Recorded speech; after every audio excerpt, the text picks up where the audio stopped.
Assalamualaikum warahmatullahi wabarakatuh. Adik-adik mahasiswa, bagaimana kabarnya?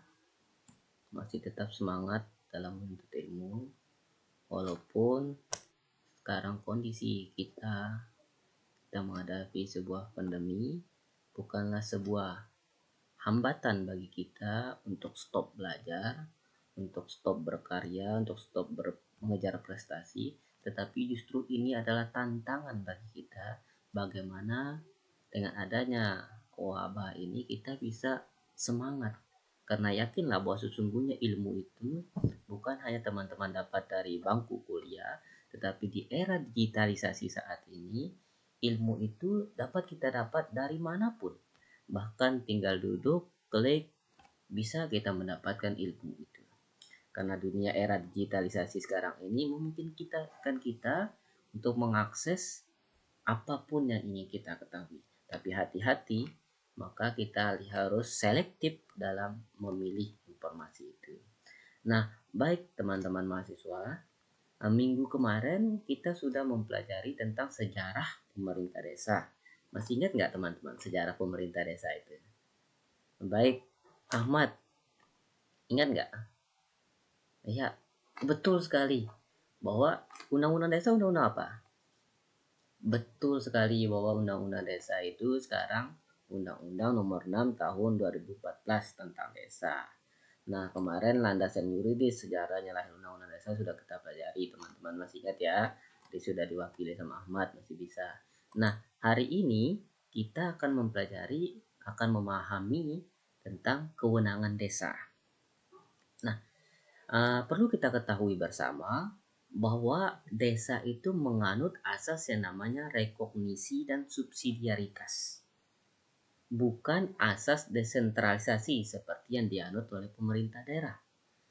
Kalau desentralisasi itu adalah is given, itu adalah pemberian, bahwa pemerintah pusat memberikan desentralisasi, memberikan kewenangan kepada pemerintah daerah.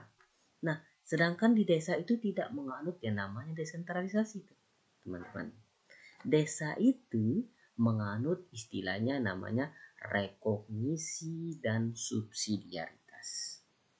Rekognisi adalah pengakuan bahwa negara itu mengakui keberadaan desa, karena sejatinya desa itu sudah ada jauh sebelum negara ini ada.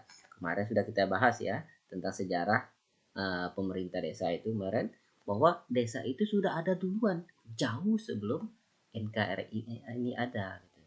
Jadi itulah keunggulannya desa. Desa ini justru dia menganut asasnya rekognisi dan subsidiaritas, bukan menganut asas desentralisasi seperti yang dianut oleh pemerintah daerah. Nah, dengan adanya Undang-Undang Nomor 6 Tahun 2014 dan desa itu karena sudah menganut asasnya desentralisasi dan rekognisi dan subsidiaritas, maka desa memiliki 4 kewenangan yang melekat di desa.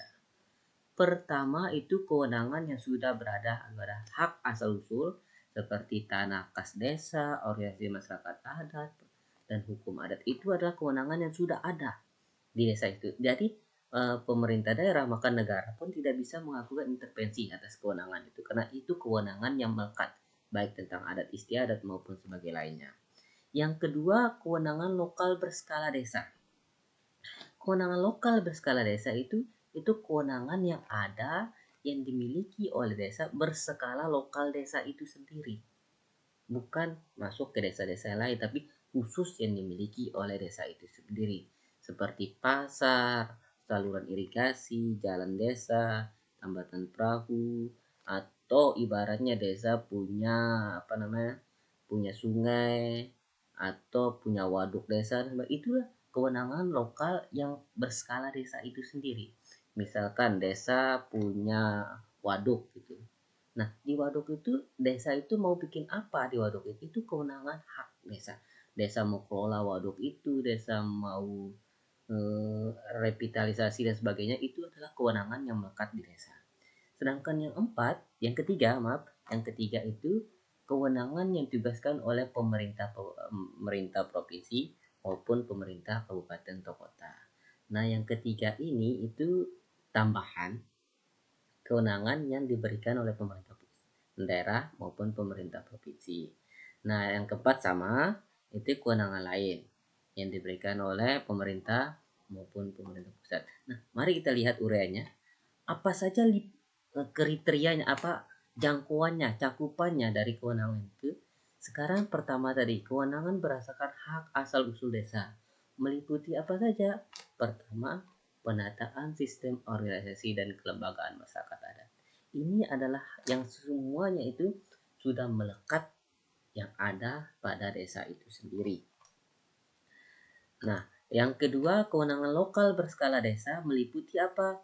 Ada poin-poinnya sini, bidang pemerintah desa, kemasyarakatan desa, pembangunan desa, dan pemberdayaan masyarakat desa. Ini ada 4 uraiannya.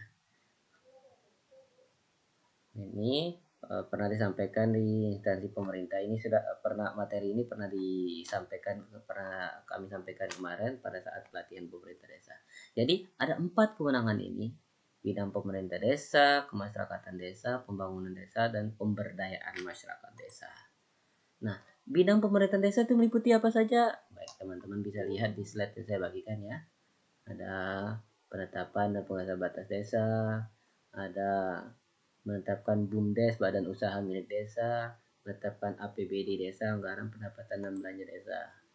Nah, baik teman-teman, ingat ya bahwa desa itu memiliki 4 kewenangan. Pertama, kewenangan lokal desa, kewenangan